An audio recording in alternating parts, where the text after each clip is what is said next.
حضرت عائشہ صدیقہ رضی اللہ تعالی عنہا سے کسی نے پوچھا تھا صحابہ کرام علیہم رضوان میں سے کہ اماں جی نبی پاک کے اخلاق کس طرح کے تھے؟ تو فرمانے لگی قرآن مجید ہی رسول پاک کے اخلاق ہیں۔ پھر حضرت عائشہ صدیقہ رضی اللہ تعالیٰ عنہ اس شخص سے کہنے لگی چاہے تو سورہ مومنون پڑھ لو۔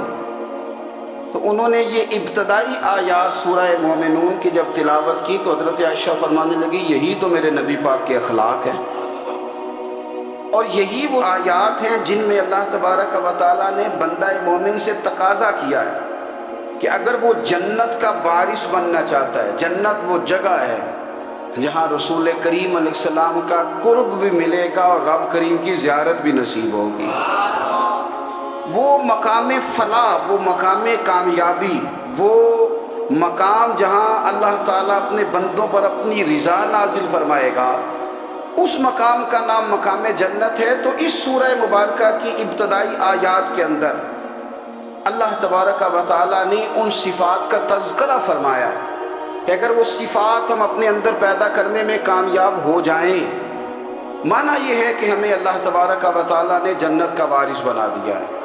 بڑے غور کے ساتھ سورہ مومنون کی ان ابتدائی آیات پر غور کرنا چاہیے۔ رب فرماتا ہے قد افلح المؤمنون، تحقیق مومن کامیاب ہو گئے۔ کون سے مومن؟ الذین هم فی صلاتہم خاشعون، وہ جو اپنی نمازوں میں گڑ گڑانے والے ہیں، خشوع کے ساتھ، عاجزی کے ساتھ، انکساری کے ساتھ، ذوق کے ساتھ نماز پڑھنے والے ہیں۔ والذین هم عن اللغو معرضون، اور وہ جو بیہودہ باتوں سے منہ پھیرنے والے، لغویات سے اپنا رخ پھیرنے والے، سنجیدہ لوگ۔ پھر ارشاد فرمایا والذین هم للزکاۃ فاعلون، جو زکوٰۃ دینے کا کام کرنے والے ہیں۔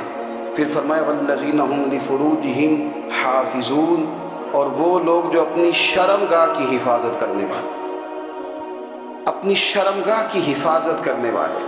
الا علی ازواجہم، مگر یہ کہ اپنی بیویوں پر، او ما ملکت ایمانہم، یا اپنی شرعی باندیوں پر۔ اس زمانے میں جو لونڈی خریدی جاتی تھی اس سے بھی وطی کرنا جائز تھا، اگرچہ اب لونڈیاں موجود نہیں ہیں تو یہ فعل بھی موجود نہیں، سوائے اپنی بیویوں پر یا شرعی باندیوں پر۔ فإنہم غیر ملومین، فرمایا جو یہ کام کرے اس پر کوئی ملامت نہیں ہے، اپنی بیوی کے پاس شرعی طریقے سے جائے یا باندی کے پاس جائے۔ فمن ابتغى وراء ذلك، اور جو آدمی اس کے بعد اس حد سے بڑھے، اس کے سوا کچھ اور کرے جو بندہ، فرمایا فاولئک هم العادون، یہ لوگ حد سے بڑھنے والے جو لونڈیوں اور باندیوں کے علاوہ، اپنی بیویوں کے علاوہ کسی اور جگہ گندگی کریں، یہ حد سے بڑھنے والے، حدوں کو کراس کرنے والے لوگ ہیں۔ پھر ارشاد فرمایا والذین هم لاماناتہم وعہدہم راعون، اور وہ جو اپنی امانتوں اور اپنے وعدوں کی رعایت کرتے ہیں، امانتیں ادا کرتے ہیں، وعدے پورے کرتے ہیں۔ اور وہ لوگ جو اپنی نمازوں کی حفاظت کرنے والے ہیں، جن میں یہ خوبیاں آ گئیں، میرا رب فرماتا ہے نماز میں خشوع وضو حاصل ہو گیا، فضولیات سے بچ گئے، زکوٰۃ ادا کرنے والے بن گئے، شرمگاہ کی حفاظت کرنے والے بن گئے، امانتیں عہد پورے کرنے والے بن گئے، اپنی نمازوں کے محافظ ہو گئے۔ اللہ اکبر، قربان جائیں۔ مالک فرماتا ہے اولئک هم الوارثون، یہی لوگ تو وارث ہیں۔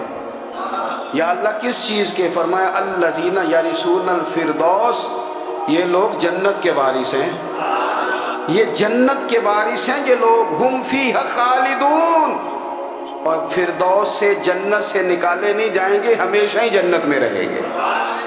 یہ آیات اللہ کا مطالبہ بھی ہے، یہ آیات صحابہ، اہل بیت، اولیاء اللہ، ان تمام کی سیرت کا عکس بھی ہے۔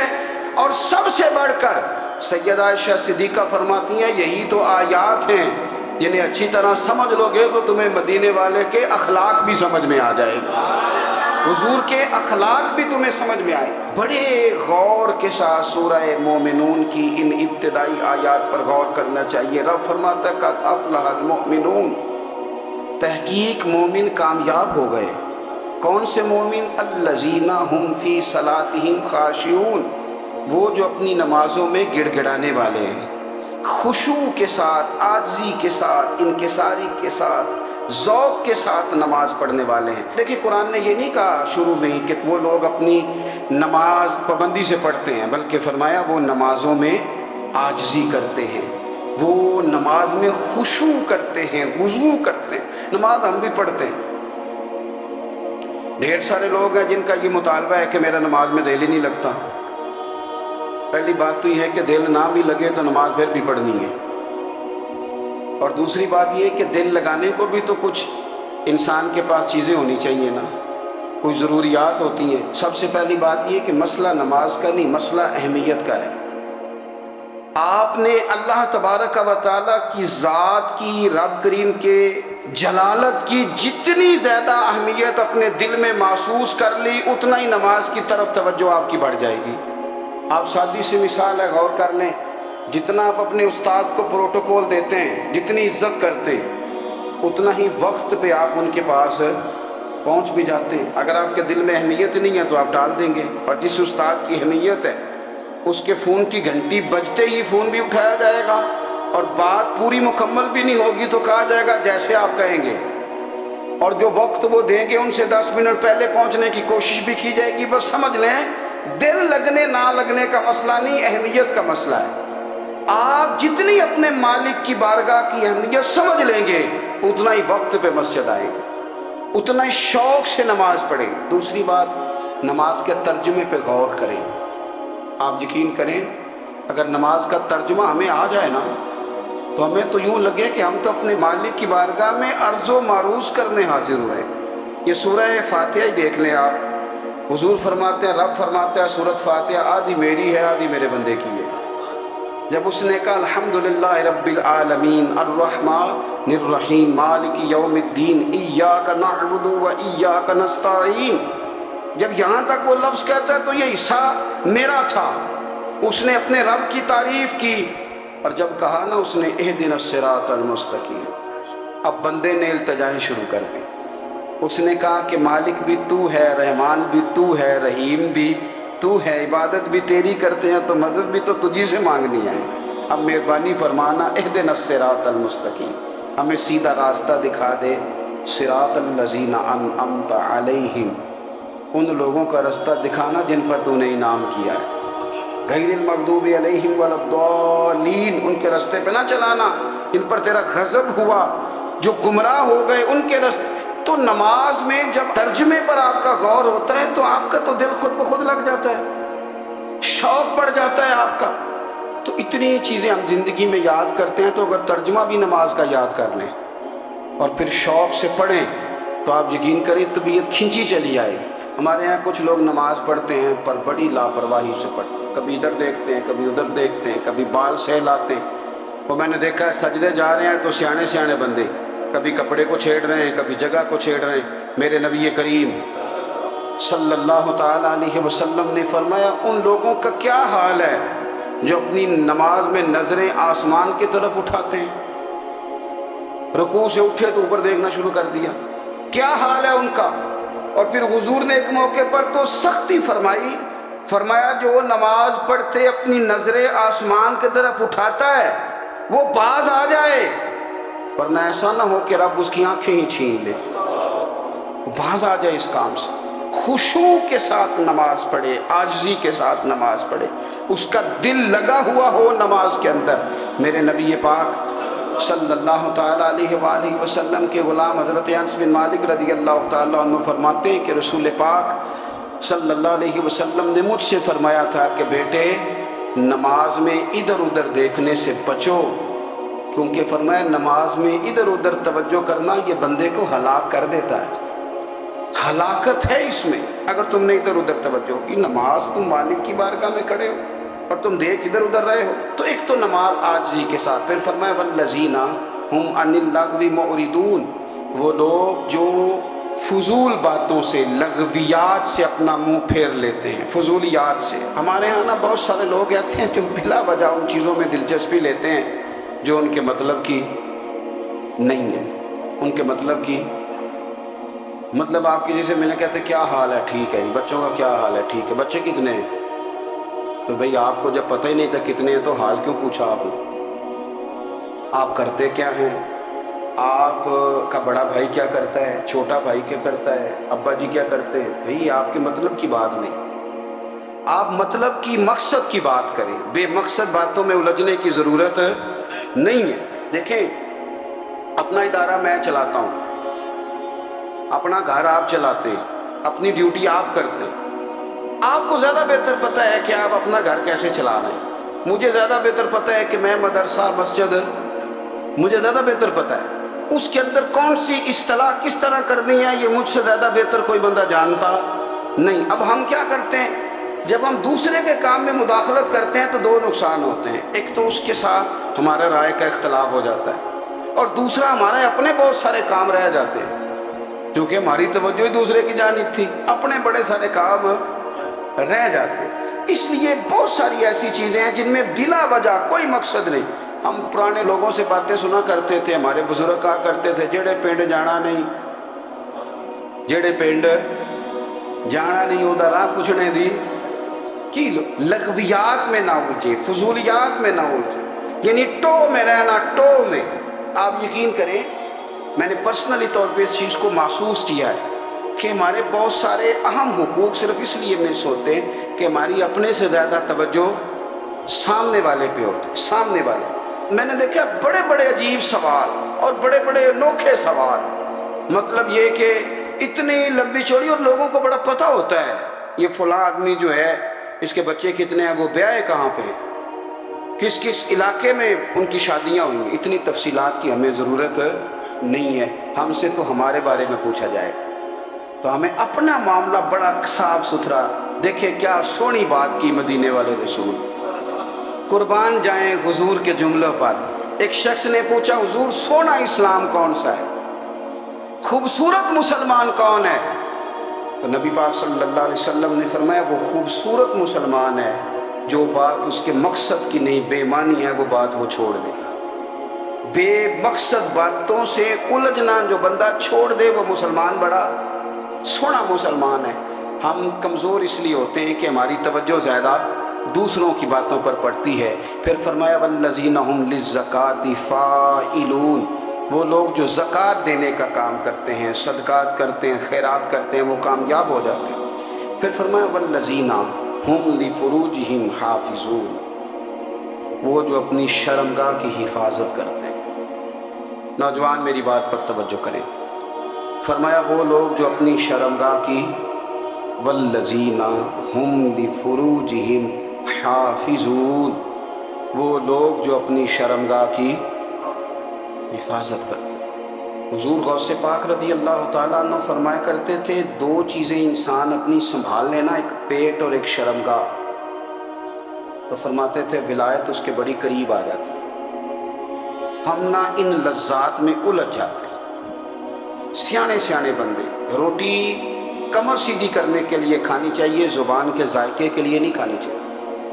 یہ زبان کا ذائقہ لگ جائے یہ کہیں کا نہیں چھوڑتا انسان۔ اپنی شرمگاہ کی جو لوگ حفاظت کر لیتے، کوئی بڑے سے بڑا گناہ کرنے سے بھی بندہ کافر نہیں ہوتا، بندہ کفر کرنے سے کافر ہوتا ہے۔ گناہ بڑے سے بڑا کرنے والا بھی گناہ گار ہے، کافر نہیں۔ کہ بعض گناہ ایسے ہیں جو جس وقت بندہ کر رہا ہوتا ہے اس وقت وہ مومن نہیں ہوتا۔ میرے نبی کریم صلی اللہ تعالیٰ علیہ وسلم نے فرمایا جب کوئی شرابی شراب پیتا ہے اس وقت مومن نہیں ہوتا، جب کوئی چور چوری کرتا ہے تو اس وقت مومن نہیں ہوتا، اور جب کوئی زانی زنا کرتا ہے تو تب وہ مومن نہیں ہوتا۔ اتنی دیر کے لیے اس کے دل سے ایمان نکال لیا جاتا ہے کہ جو ہمارے لڑکے بن سنور کے نکلتے ہیں، یہ جو میک اپ کا خرچہ لڑکیوں کے برابر لڑکوں کا ہوتا جا رہا ہے، یہ جو لڑکے بھی رات کو چہرے پر کریم لگا کر کے سوتے ہیں، یہ بتا سکتے ہیں کہ مقاصد کیا ہے؟ بتا سکتے ہیں؟ یعنی بچے بھی بغیر شیمپو کے بال نہیں دھوتے، مثلا کیا کرنا ہے آپ نے اس کا؟ بڑی بڑی قیمتی چیزیں جو ہیں وہ آپ نے رکھی ہوئی ہیں، مقصد کیا ہے؟ یہ جو ہمارے بچے بن سنور کے نکل رہے ہیں تو کیا دعوت دے رہے ہیں سوسائٹی؟ شارٹ نکرے پہن کے جو نکلے ہوئے ہیں، اریاں لباس پہن کے نکلے ہوئے. اقبال نے کہا تھا دیار مشرق حوث میں غلطاں، شباب اریاں شراب اسیاں، جسے بھی دیکھو غری کے اسیاں. ہم ایسی تہذیب کیا کریں گے؟ شباب اریاں، تم نے اپنی جوانی ننگی کر ڈالی ہے ساری معاذ اللہ. کن مقاصد کے لیے؟ میں وہ اعداد و شمار بتا نہیں سکتا. ہمارے ہاں گند سستا ہو گیا ہے، لوگوں نے گناہ تک پہنچنا آسان بنا دیا ہے. آپ دیکھ لیں گندگی دروازے پہ اور گند موبائل میں. کیسے بچائیں ان بچوں کو؟ کیا کریں؟ کلیجے پھٹتے. کوئی باتیں سوچتے ہیں تو سوچتے ہیں آنے والی نسل کو کہاں لے جائیں، کہاں چھپائیں، کیا ایسا کریں کہ یہ بچ جائیں. خدا را قربان جائیں حضرت عثمان غنی پر. مصنف ابن ابی شیبہ میں صحابہ فرماتے ہیں حضرت عثمان غنی نا بڑے مالدار تھے. مال آتا ہے تو لوگ عیاش نہیں ہو جاتے، مال آتا ہے تو لوگوں کی خواہشات بہت بڑھ نہیں جاتی. بڑے مالدار تھے، مالدار بھی تھے اور سونے بھی بڑے تھے. حضرت اسامہ بن زید کہتے ہیں میں نے زندگی میں اتنا سونا بندہ نہیں دیکھا جتنے حضرت عثمان غنی خوبصورت تھے. پیسہ بھی حسن بھی.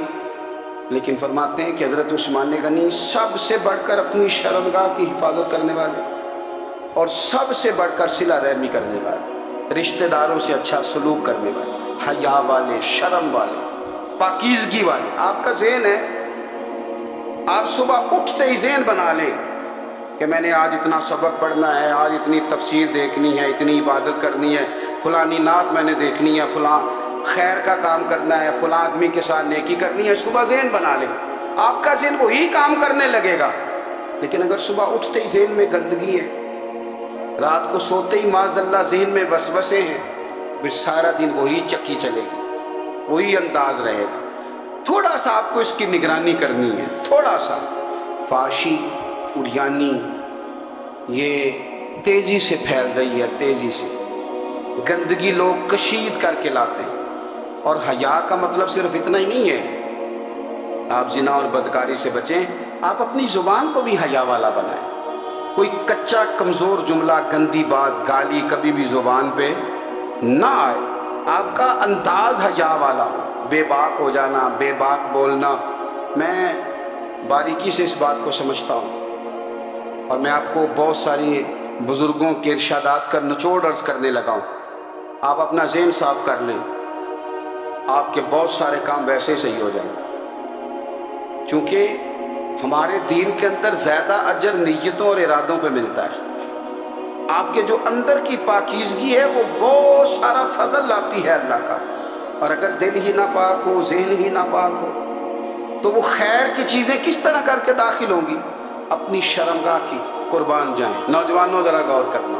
میرے نبی کریم صلی اللہ تعالیٰ علیہ وسلم کے بارے میں حضرت عائشہ صدیقہ فرماتی ہیں کہ عرب کی کواری لڑکیاں بڑی حیا والی ہوتی تھیں، لیکن اللہ کے پیارے رسول صلی اللہ علیہ وسلم عرب کی کواری لڑکیوں سے بھی بڑھ کر حیا والے تھے. یہ ہمارے بچے مذاق میں ہمیں کئی دفعہ کہتے ہیں شادی کرا دو، شگل میں کہہ دیتے، ابا کو کہہ دیتے ہیں، ابا کو منہ پہ آگے کہہ دیتے ہیں، کہتے ہیں یہ بڑا بھائی مصیبت بن گیا، یہ ہٹے گا تمہاری باری آئے.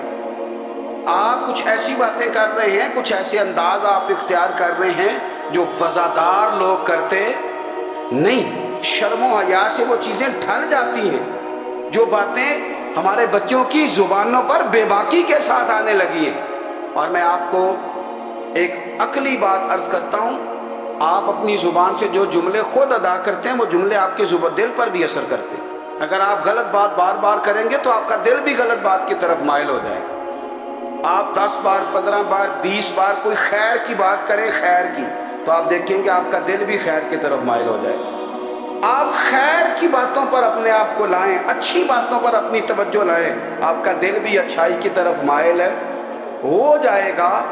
کفل کا ایک واقعہ ترمذی میں ملتا ہے. ایک شخص کفل نام کا تھا بنی اسرائیل میں. ایک عورت مجبور تھی، اس کے بچے بھوکے تھے، تو کفل نے اسے مائل کر لیا کہ تو میرے ساتھ گناہ کرے گی تو پھر میں تیرے بچوں کی روٹی تجھے دوں گا. تو وہ عورت پہلے تو بیچاری نہ مانی، لیکن بچوں کی بھوک دیکھ کے مجبور ہو گئی. جب کفل کے قریب گئی نا وہ عورت، اس نے دروازے سارے بند کر لیے. ترمذی شریف میں اس کا واقعہ موجود ہے. چاروں جانب سے بند ہو گیا سارا کچھ. لیکن جب وہ کفل کہتا ہے میں اس بی بی کے پاس جانے لگا تو عورت کا وجود کانپتا تھا.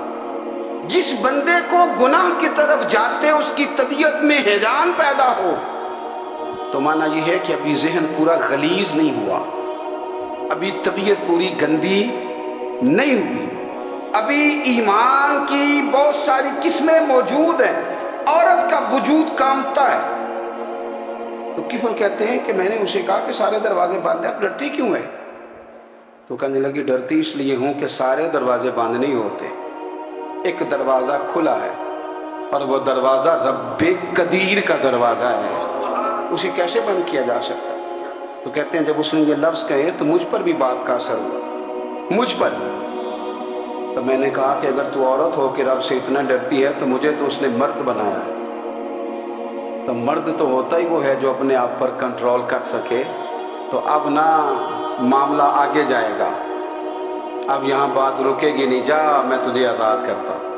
عورت گئی, اس نے توبہ کی کفل نے, اور رات رو کے کہنے لگا مالک آج میں نے توبہ کی ہے تو میرے اوپر مہربانی کرنا, میری توبہ ٹوٹنے نہ پائے. رات اس نے توبہ کی, رات ہی انتقال ہو گیا. لوگوں کو پتا تھا بڑا بے حیا ہے, بد کردار ہے, گناہ گار ہے, شاید لوگ اس کا چہرہ دیکھنے بھی نہ جاتے, پر مالک کریم ہے نا. حضور فرماتے ہیں سویرے اس کے دروازے پہ لکھ دیا اللہ نے, لوگوں رب نے کفل کے سارے گناہ معاف کر دیے ہیں. اس کے دروازے پہ لکھ دیا گیا. جب آپ اپنی حفاظت کرنا چاہتے ہیں تو اللہ پھر اسباب بھی پیدا کر دیتا ہے.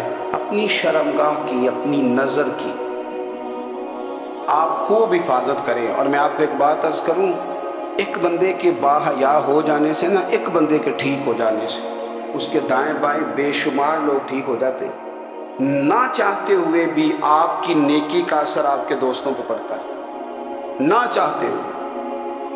اور ایک بندے کے بگڑ جانے سے اس کے دائیں بائیں بہت سارے لوگ بگڑ جاتے ہیں, بہت سارے لوگ بگڑ جاتے ہیں.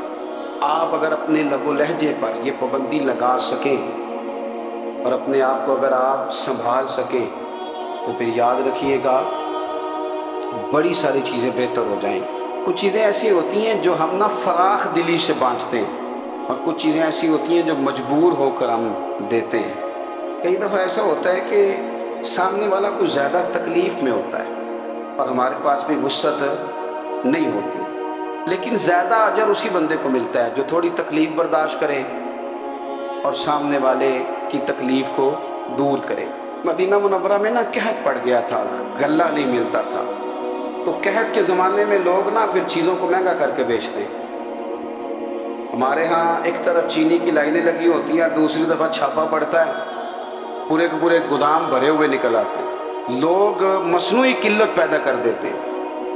حضرت عمر فاروق رضی اللہ تعالیٰ عنہ کے زمانے نور میں قحط پڑ گیا تھا, گندم کا دانہ اس طرح ہو گیا تھا جس طرح سونا ہے. سیدنا عثمان غنی رضی اللہ تعالیٰ عنہ کے نا بہت سارے اونٹ غلے کے بھرے ہوئے مصر سے آئے, اور لگتا یوں ہے کہ وہ شخص آپ ہی کو غلہ دیتا تھا, کسی اور کو دیتا بھی نہیں تھا, جو اونٹ بھر کے اس نے لیے. مدینہ منورہ کے اندر جب وہ مال پہنچا نا, آپ کو بتانا یہ چاہ رہا ہوں کہ ساری تجارت بندوں سے نہیں کرنی چاہیے, کچھ اللہ سے بھی کرنی چاہیے. رب سے جو بندہ تجارت کرتا ہے وہ بڑا کامیاب ہوتا ہے. وہ غلے سے بھرے ہوئے اونٹ آپ کے پہنچ گئے تو تاجر آئے, انہوں نے آ کے کہا عثمان ہم کھول کے نہیں دیکھتے کہ اندر مٹی ہے کہ سونا ہے, اور یہ بھی نہیں پوچھتے آپ نے کتنے کا خریدا, آپ کی زبان پر اعتبار ہے, آپ نے جتنے کا مال لیا ہے نا ہم ڈبل دیتے ہیں, آپ ہمیں دے دیں. آپ فرمانے لگے نہیں مجھے زیادہ نفع ملتا ہے. انہوں نے کہا 2 گنا, فرمایا نہیں زیادہ ملتا ہے. کہا 3 گنا, فرمایا زیادہ ملتا ہے. وہ کہنے لگے اس سے زیادہ تو کوئی تاجر ہے ہی نہیں جو زیادہ دے. فرمایا بس مجھے ملتا ہے نا. کہا کتنا ملتا ہے؟ فرمانے لگے لگتا ہے کہ اگر وہ تاجر زیادہ کرم نوازی کرے تو 700 گنا تو دے گا ہی, اور باقی کریم ہے. انہوں نے کہا جی نہیں اتنا نہیں ہم دے سکتے, پھر آپ بیچ لیں. یہ بات ہی سمجھ میں نہیں آتی. لوگ چلے گئے تو حضرت عثمان غنی مال اٹھا کے مسجد کے دروازے پہ لے گئے, جا کے کہنے لگے اے عمر اعلان کر دیں جس غریب کو گندم کی ضرورت ہے, آسانی کے دور میں نہیں دقت کے دور میں, جب لوگوں کو مل نہیں رہی چیز, جس کو ضرورت ہے وہ آئے اور آ کے لے جائے۔ جب جناب عثمان غنی کے اس غلے کا اعلان ہوا تو تاجروں کو اب مسئلہ سمجھ میں آیا کہ یہ 700 گنا کو بندہ نہیں دے رہا، یہ رب کریم عطا فرما رہا ہے۔ میرے عزیز، کچھ سودے رب کے ساتھ بھی کریں۔ اگر کوئی بڑا ضرورت مند دروازے پہ آ جائے نا تو پھر اپنا نفع نقصان نہیں سوچنا، پھر تو رب کے ساتھ تجارت کرنا۔ ضرورت مند کی ضرورت کا لحاظ کرنا یہ نہ مسلمانوں کے ایک دوسرے کے قریب کرے گا۔ ہم کون ہوتے ہیں کسی کی حاجت پوری کرنے والے، ضرورت پوری کرنے والے؟ کرنے والا تو اللہ ہے۔ تو اگر رب ہمیں کبھی وسیلہ بنائے، ذریعہ بنائے، تو پھر ہمیں ذرا نا خوش دلی سے بننا چاہیے، ذوق اور شوق سے بڑھنا چاہیے، پھر ہمیں کمزور نہیں پڑنا چاہیے۔